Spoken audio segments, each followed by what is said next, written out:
Keluarga Jiang relatif sederhana di kota Zhonghai. Meskipun bukan milik salah satu keluarga dari 5 keluarga besar, keluarga Jiang sangat kuat sehingga tidak ada yang berani meremehkannya. Lauri Jiang menjabat sebagai sekretaris utama SPZ, meski posisinya tidak sebaik wakil ketua majelis. Tetapi sekretaris utama adalah posisi yang bertanggung jawab atas kekuasaan yang sebenarnya. SPZ memiliki kekuatan pengambilan keputusan yang besar. Biasanya, bahkan Hendra Ki harus mengalah sedikit ketika dia melihat Lauri Jiang. Keluarga Jiang bahkan memenangkan kursi wakil ketua majelis, wakil presiden eksekutif Serikat Pekerja Dunia Tinju Bawah Tanah. Selama bertahun-tahun, posisi wakil ketua majelis dipegang oleh keluarga Jiang. Ini menunjukkan bahwa status keluarga Jiang tinggi. Ayah dari Lauri Jiang, Fuad Jiang, bahkan lebih merupakan pemimpin yang berbakat. Telah mengejar strategi menjaga profil rendah. Selama bertahun-tahun, keluarga Jiang tidak pernah berpartisipasi dalam perjuangan apapun di antara kekuatan keluarga. Telah berkembang dan tumbuh dengan mantap. Tidak lagi mudah untuk memperkirakan seberapa kuat keluarga Jiang sekarang. Setelah selesai, Lauri Jiang dengan hormat berkata, "Tuan Ling, Serikat Tinju berbeda dari SPZ.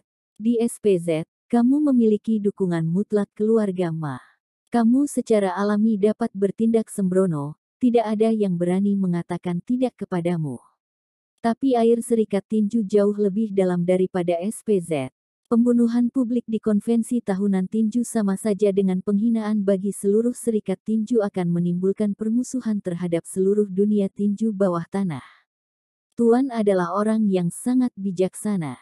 Secara alami, tentu tahu hubungan kuat di antara mereka." Lauri Jiang berbicara dengan sangat tulus. Dia tahu bahwa untuk menegur orang hebat seperti Eric Ling, dia harus tulus, jika tidak mudah membangkitkan rasa jijik orang-orang hebat. Itu akan menjadi kontraproduktif. "Itu yang kamu katakan, aku mengerti. Tapi aku sudah mengambil keputusan," kata Eric Ling. "Aku telah mengambil keputusan." 4 kata, pasti. Lauri Jiang berkata, "Apakah karena lamar boxing center sudah diratakan?" Eric Ling menyesap tehnya tanpa menyangkalnya. Lauri Jiang berkata, "Insiden ini telah menimbulkan sensasi besar di arena dunia tinju bawah tanah di kota Zhonghai, dan aku telah mempelajari keseluruhan ceritanya dengan cermat. Aku tahu, Tuan, kamu pernah meratakan boxing center perusahaan Chen duluan. Sekarang seseorang secara terbuka meratakan lamar boxing centermu, yang sama saja dengan melanggar martabatmu. Biro ini harus dipindahkan kembali. Tapi caranya, aku pikir, bisa lebih kabur. Kamu tidak perlu menyinggung seluruh serikat tinju. Jangan dikaburkan. Ini masalah kecil lamar boxing center diratakan," kata Eric Ling. "Aku juga meratakan boxing center perusahaan Chen di awal. Ini kompetisi kekuatan. Bukan apa-apa tapi ketika mereka meratakan lamar boxing center, mereka mempengaruhi orang-orang yang tidak bersalah, termasuk anak-anak, wanita dan bayi di perut mereka." Eric Ling tiba-tiba menoleh dan menatap Lauri Jiang. 5 tewas, 32 cacat, 34 terluka. Salah satu yang tewas adalah wanita hamil 8 bulan. Mereka tidak meratakan lamar boxing center, mereka membunuh umat manusia. Apa perbedaan antara orang seperti itu? Bukankah kita harus membunuh mereka? Aku tidak hanya akan membunuh mereka, tetapi juga membunuh mereka di depan semua orang di dunia tinju bawah tanah, memberitahu seluruh dunia tinju bahwa tidak apa-apa untuk bertarung hidup dan mati di antara petinju. Tapi itu tidak akan mempengaruhi yang tidak bersalah. Jika tidak, kematian adalah akhir. Lauri Jiang terkejut, dan kemudian dia terpesona oleh Eric Ling. "Tuan sungguh tidak tertandingi. Aku Lauri Jiang. Kalau begitu, aku akan membawamu ke ayahku sekarang." Eric Ling mengangguk, "Ya." Sky High Villa lantai 27. Tempat tinggal keluarga Jiang. Dengan kekuatan keluarga Jiang, tinggal di villa peringkat 27 sangat sederhana. Semua orang tahu bahwa jumlah Sky High Villa terkait dengan status keluarga, berapa banyak keluarga yang berjuang untuk maju. Tetapi keluarga Jiang telah hidup di lantai 27 selama bertahun-tahun, dan tidak pernah berpikir untuk pindah. Selama bertahun-tahun, Fuad Jiang telah bertindak rendah hati dan tidak mengambil peringkat ini ke dalam hati. Saat sampai di gerbang villa, Eric Ling melihat dekorasi di sini. Diam-diam terkejut. Dirinya melihat bahwa dekorasi di sini sangat umum, dan bahan bangunan juga sangat umum. Dari luar terlihat sedikit compang camping. Bahkan tidak sebagus Sky High Villa 99 di keluarga Su. Memasuki villa, dekorasi di dalamnya lebih biasa, dirinya tidak bisa melihat aksesoris berharga sama sekali, dan tidak ada kemewahan keluarga. Laurie Jiang membawa Eric Ling ke ruang belajar villa. Di ruang belajar, Eric Ling melihat Fuad Jiang. Seorang pria berusia 50 tahun dengan setelan tunik agak kurus, tetapi dia tinggi dan kuat, dengan alis terangkat seperti dua pisau tebal. Jenggot sebaris. Tampaknya bahkan lebih kutu buku. Ayah, ini Tuan Ling. Laurie Jiang langsung memperkenalkan. Fuad Jiang memandang Eric Ling dan berkata sambil tersenyum, Tuan Ling yang terkenal sangat muda dan tampan. Masa depan tidak terbatas. Silakan duduk. Untuk menyambut Eric Ling ke kursi di sofa di sebelahnya, Fuad Jiang membuat teh dan berkata, sebelum datang ke sini, Laura telah memberitahuku apa yang kamu pikirkan. Tuan, apakah kamu akan membunuh dua orang di depan umum di konferensi tinju? Eric Ling juga tidak menyembunyikannya, berkata, ya. Fuad Jiang berkata dengan tenang, apakah kamu akan membunuh Nicholas Chen dan Bisma Rui? Ya. Kata Eric Ling. Eric Ling telah memeriksa dan mengetahui bahwa kedua orang ini berada di balik perataan pusat tinju lamar. Mereka tidak sengaja menyembunyikan tindakan mereka. Jadi mudah untuk mengetahuinya. Wajah Fuad Jiang tenang, dua orang ini tidak mudah dibunuh. Secara khusus, Nicholas Chen tidak mudah dihadapi. Eric Ling mengambil cangkir tehnya, menyesap tehnya, dan diam-diam menunggu penjelasan dari Fuad Jiang. Fuad Jiang melanjutkan, pusat tinju perusahaan Chen didirikan oleh Nicholas Chen. Tapi dia adalah petinju kelas platinum bertahun-tahun yang lalu, dan dia menjual saham di boxing center perusahaan Chen kepada Samuel Han. Nicholas Chen telah menetapkan fondasi yang kokoh di luar negeri dengan berkeliling dunia. Sekarang kekuatannya telah melampaui petinju kelas platinum dan memasuki petinju level berlian yang lebih tinggi. Seperti yang kita semua tahu, di dunia tinju bawah tanah saat ini di kota Zonghai, hanya ada 11 petarung berlian. Di balik setiap petarung berlian ada kekuatan besar. Kembalinya Nicholas Chen adalah petinju berlian pertama dua. Dia telah dianugerahi gelar Master Tinju oleh Serikat Tinju. Dia juga dipekerjakan oleh Serikat Tinju sebagai Master Tinju Konsultan dari serikat tersebut. Aku tahu Tuan berada dalam dilema, tapi tidak mudah untuk menggoyahkan seorang master tinju dengan latar belakang seperti itu. Terlebih lagi, kamu masih harus membunuhnya di depan umum di serikat tinju. Itu akan menciptakan antagonisme seluruh serikat. Bahkan jika kamu mendapat dukungan dan dukungan dari keluarga Ma, juga tidak dapat memindahkan serikat tinju. Fuad Jiang mengemukakan sudut pandangnya dalam satu tarikan napas. Aku di sini bukan untuk meminta bantuan, aku di sini untuk memberimu kesempatan, kata Eric Ling. Mata Fuad Jiang menjadi cerah, bagaimana maksudmu? Kamu sudah bertahun-tahun menjabat wakil ketua majelis, kata Eric Ling. Bagaimanapun, wakil hanyalah wakil.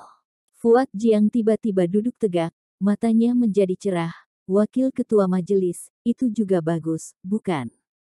Jika keluarga Song jatuh, kata Eric Ling, kamu keluarga Jiang, dapat menyingkirkan kata keterangan itu. Kejatuhan keluarga Song. Tuan Ling, apakah kamu bercanda? Fuad Jiang menyipitkan mata. Keluarga Song menempati urutan kedua di antara 5 keluarga besar. Kontrol seluruh dunia tinju bawah tanah di kota Zonghai. Presiden Serikat Tinju adalah anggota keluarga Song. Beberapa dekade yang lalu, ketika dunia tinju baru muncul, keluarga Song sudah menguasai dunia tinju bawah tanah. Sekarang dalam beberapa dekade terakhir, keluarga Song masih kokoh di posisi presiden. Tidak ada yang bisa mengguncangnya. Bahkan keluarga Ma dari keluarga Jiang dan SPZ hanya bisa bersikap rendah hati. Lagi pula, keluarga Ma hanya bisa menempati urutan ketiga dari 5 keluarga besar setelah keluarga Song. Terserah, kata Eric Ling. Aku tidak suka menggunakan kata-kata untuk membujuk seseorang, karena aku telah membuka mulut, aku akan terus terang, aku akan membunuh 2 orang di depan umum kali ini. Jika keluarga Song tidak setuju, maka aku, Eric Ling, tidak akan menyentuhnya. Jika dia ingin berdiri di samping Nicholas Chen, yang tidak memiliki sifat manusia, maka kemunduran keluarga Song akan dimulai sekarang.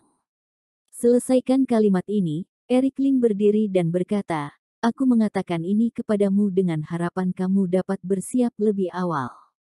Jika kamu tidak memiliki kemampuan untuk mengambil potongan, aku harus membiarkan orang lain mengambilnya dan bereskan bagian-bagiannya. Jika kamu bisa membersihkan kekacauan itu, kamu akan menjadi presiden masa depan Serikat Tinju.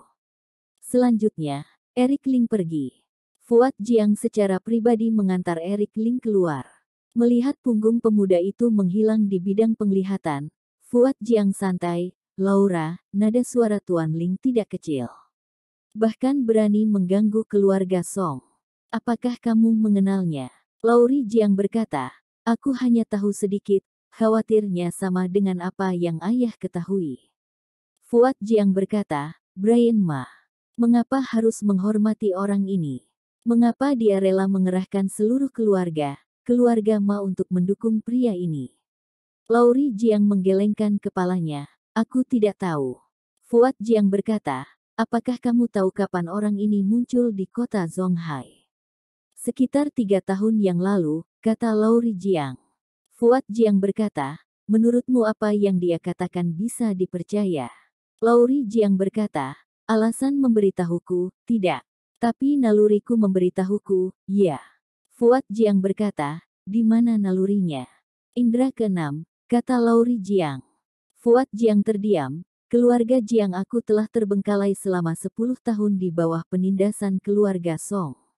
Aku bersujud di depan keluarga Song dan menyembunyikan ambisiku di mana-mana. Itulah yang membuat aku tetap menjabat sebagai wakil ketua majelis. Tapi ambisiku sudah terlihat oleh orang ini. Lauri Jiang berkata, ayah, apakah kamu ingin berdiri sejajar dengan Tuan Ling? Fuad Jiang berkata, aku sangat menyukai anak laki-laki ini. Tetapi masalah berdiri di tim terkait dengan kehidupan dan kematian keluarga Jiang aku dan tidak boleh dianggap enteng. Mari kita lihat apakah dia dapat membunuh Nicholas Chen di konferensi tinju kali ini. Lauri Jiang mengangguk, aku pergi ke konferensi tinju dengan ayah. Fuad Jiang menggelengkan kepalanya, kamu tidak harus mengikutiku. Ikuti saja dia. Meskipun lamar boxing center Larry Chen telah ditutup.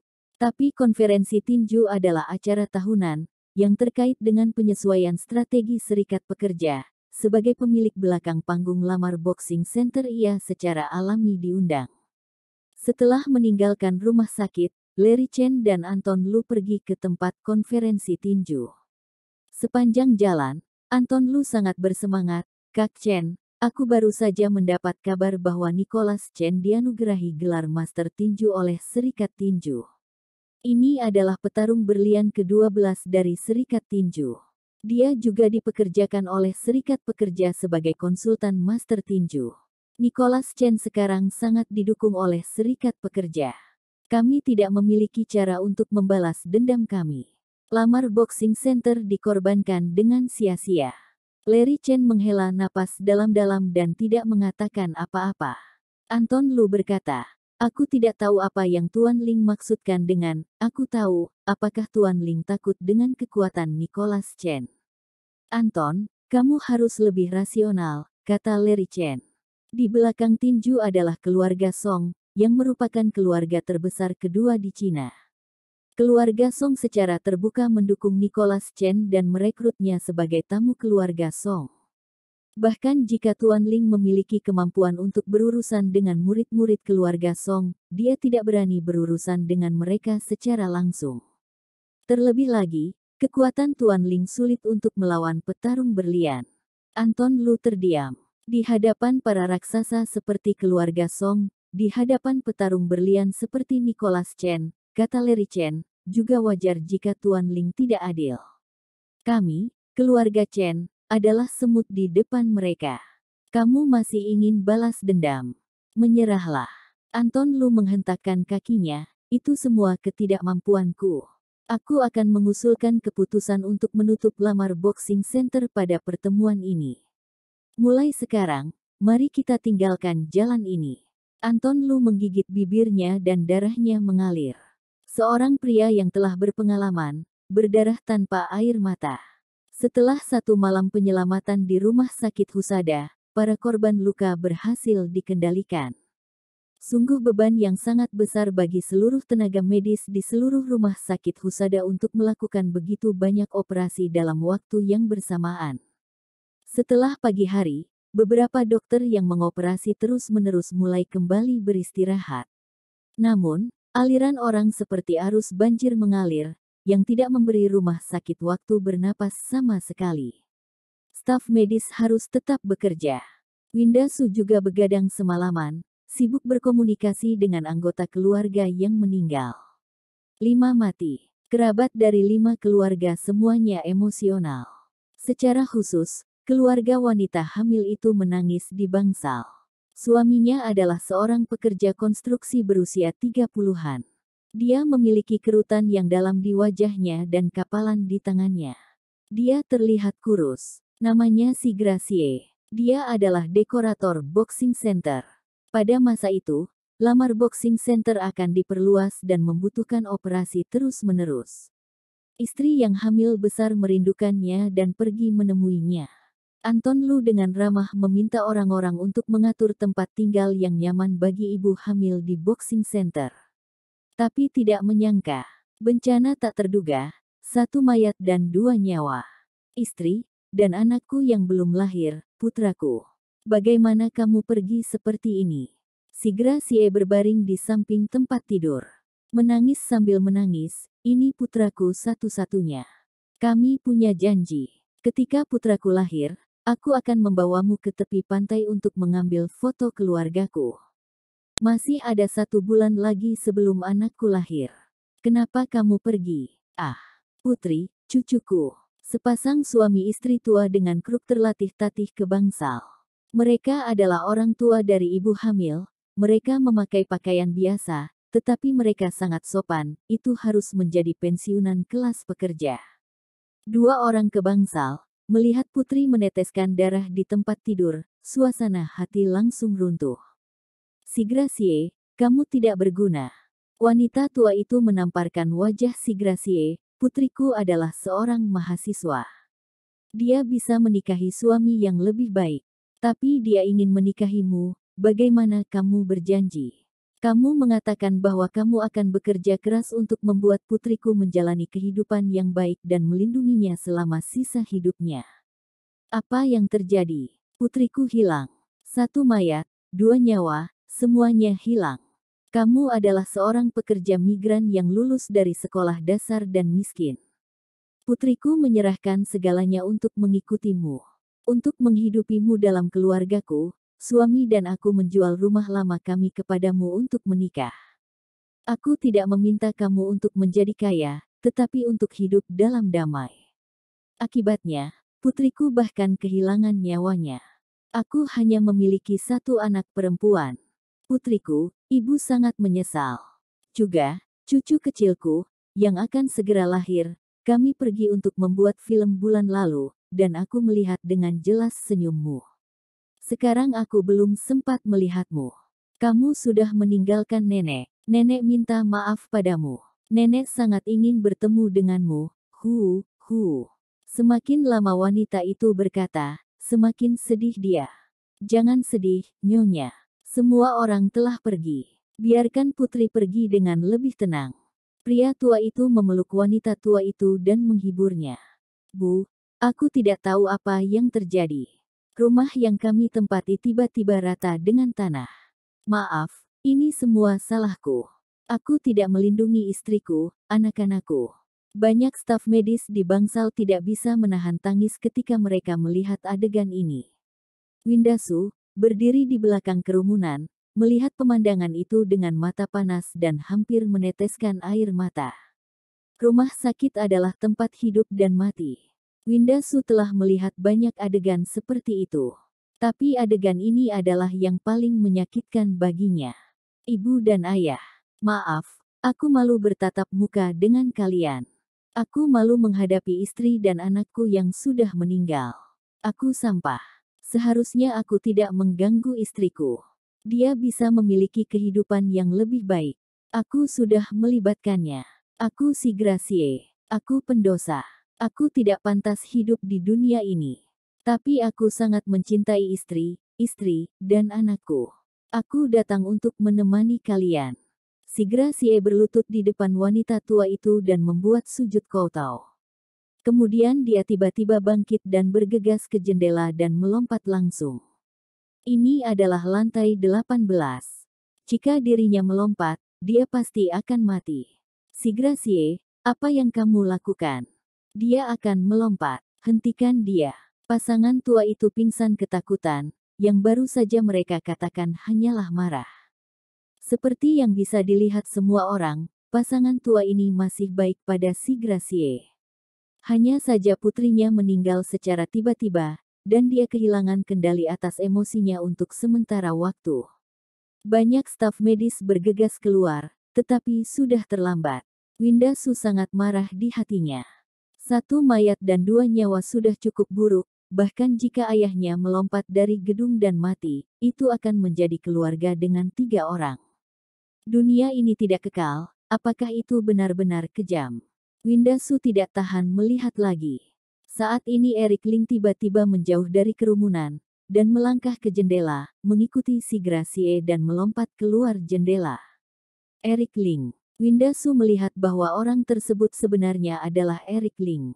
Kepalanya tiba-tiba menjadi pucat, dan kemudian meraung ke arah jendela. Eric Ling, kamu si bodoh, apa yang kamu lakukan? Pikiran kosong, mengabaikan citra, mengabaikan kata-kata. Windasu tidak pernah begitu panik. Berlari ke jendela dengan panik, air mata keluar. Keluarkan kepalanya dan lihat keluar. Dia sepertinya melihat nasib Eric Ling dan si Gracie jatuh menjadi daging cincang di lantai bawah. Dia melawan rasa takut dan melihat ke bawah. Sialan Eric Ling, jika kamu barusan melompat dari gedung seperti ini, aku tidak akan memaafkanmu. Dalam hati, dirinya sudah terus memarahi Eric Ling. Akibatnya, ketika dia melihat pemandangan di bawah jendela, dia merasa lega dan tiba-tiba merasa sangat bahagia. Eric Ling memegang ambang jendela dengan satu tangan, sementara tangan lainnya memegang si Gracie di bawah. Windasu tersenyum marah, kamu si bodoh, membuatku takut setengah mati. Aku akan menarikmu ke atas. Ada lagi, Windasu akan mengulurkan tangannya untuk menarik Eric Ling. Kamu sudah gila. Bagaimana kamu bisa menarik kami berdua? Apakah kamu ingin mati? Eric Ling tidak bisa menahan diri untuk tidak berkata. Wanita ini sangat bodoh. Jika dia benar-benar mengulurkan tangan untuk menarik Eric Ling, Windasu akan terseret dan jatuh hingga mati dalam hitungan menit. Windasu tiba-tiba menyadari keseriusan masalahnya. Lalu apa yang harus aku lakukan? Kamu menyingkir, jangan menghalangi jalanku, tegur Eric Ling. Windasu baru saja mundur 2 langkah. Begitu dia melangkah mundur, dia melihat Eric Ling melompat ke bangsal bersama si Gracie. Bagaimana dia melakukannya? Windasu terkejut, tetapi dalam situasi yang mendesak ini, dia tidak terlalu memikirkannya. Dia melompat ke pelukan Eric Ling dan berkata, bodoh, jangan lakukan sesuatu yang berbahaya di masa depan. Wajah Windasu memutih dan tubuhnya gemetar. Apa yang ada di hatinya? Apa yang Eric Ling cari wanita di luaran? Pada saat ledakan emosi ini, semuanya berjalan ke satu sisi. Untuk pertama kalinya dalam 3 tahun, Eric Ling dipeluk oleh Windasu. Tubuhnya sedikit kaku. Setelah beberapa saat, dia mengulurkan tangannya dan memegang tubuh itu erat-erat di lengannya.